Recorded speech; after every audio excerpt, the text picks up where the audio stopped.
Alexandra Blandon, and this lesson is for EDG4376. Good morning, class.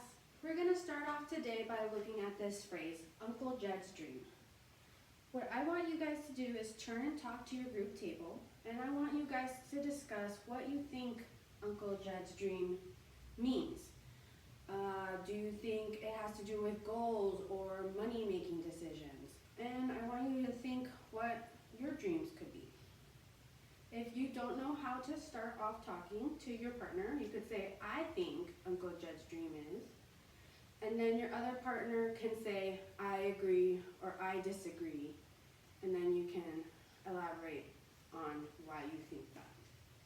I'm going to be walking around and checking your guys' conversations. I should see one person talking and one person listening, and then the other person talking and the other person listening. All right, great job, guys. I saw a lot of good conversations. I heard people talking about savings and what their future dreams could be. All right. So today we are going to explore how people make economic decisions in the past and in the present. And we're going to read parts of Uncle Jed's story and see how his decisions connect to things we do, like saving money or hard choices. Before we start our story, we're going to look at 3 vocabulary words that are going to help us understand these economic choices. Our first word is scarcity. And I want you to take a look at this bookshelf. This shelf, and you see that there's not much food on there. There's one loaf, one bag of food, a box. So when you think of scarcity, you want to think that there's not enough of something, all right? So think of that shelf that's not full. Our next word is saving, and saving means putting money aside for another time. You can think about a piggy bank and how you're saving money to buy a toy in the future. And our last word we're going to focus on is opportunity costs. And that means you're choosing one thing and giving up another, all right? So that means you could go to a store and you buy a teddy bear, but then you're not going to have enough money for the book. So you made the choice to pick the bear. All right, so let's look at the cover of Uncle Jed's Barber Shop. And I want you to think, where could the setting of this story be placed? Let's take a look at it. When I look at the cover, I see a furnace in the back. And I know that we don't have those nowadays to warm up our houses, so I would think it was in the past. I also may look at the people's clothing, the doll. So the setting of Uncle Jed's Barbershop is in the rural South in the 1900s. All right, now we're going to look at some of the reading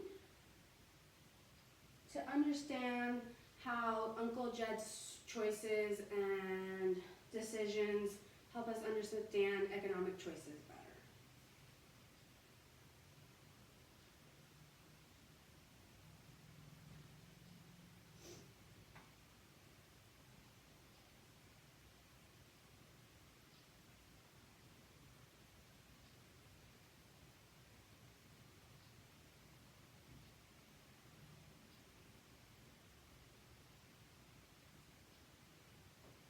Alright, so we're going to choral read these sentences together.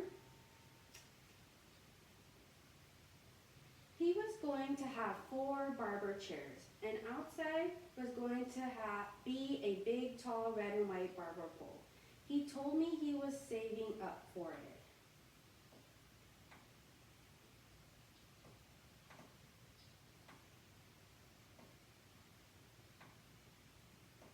He had been saying the same thing for years. So this makes me think that saving takes a long time. You don't get money right away, especially back then. And it took Uncle Jed a long time to save up money so that he could get his barber shop. Alright, the next sentence we're going to read is,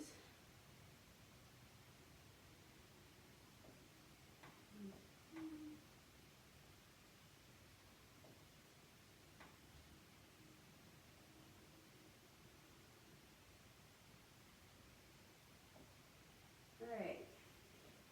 She kept me alive until Daddy found Uncle Jed. He found him early the next morning in the next county on his way to cut somebody's hair. Daddy told him about me. Uncle Jed leaned on his bent cane and stared straight ahead. He told Daddy that the money didn't matter. He couldn't let anything happen to his Sarah Jean. So this makes me think that Uncle Jed had to make a choice to keep his savings for his dream of his barbershop or to save Jean's life. And that is opportunity cost. He's going to pick something and he won't have enough for something else.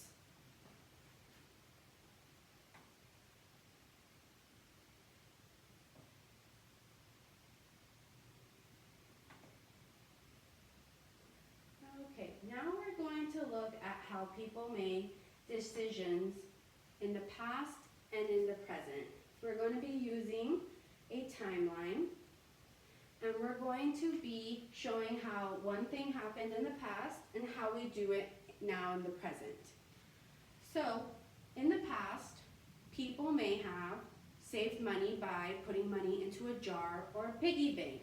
So up on the top you could put 1900s, since that's where our story is from, and you can put a piggy jar or a jar with some coins, or you can write it. On the bottom we're going to put 2025, and we're going to show how we do it now.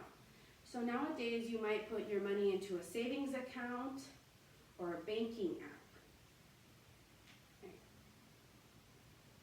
Now we're going to do the next one together.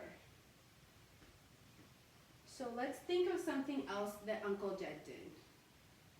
So Jean got sick and he had to use the money that he has saved up. So on the second box we're going to put that he gave up his savings, correct? And then today, things that people do when people are sick and need to raise money could be going on a website and making a profit website, asking for money or help, like a GoFundMe. Alright, so now what you are going to do is you're going to finish the next two boxes on the timeline. I want you to put an example from the past and now how we do it in the present, grabbing examples from the story. Make sure to use some of the words that we went over, such as savings, opportunity cost, scarcity.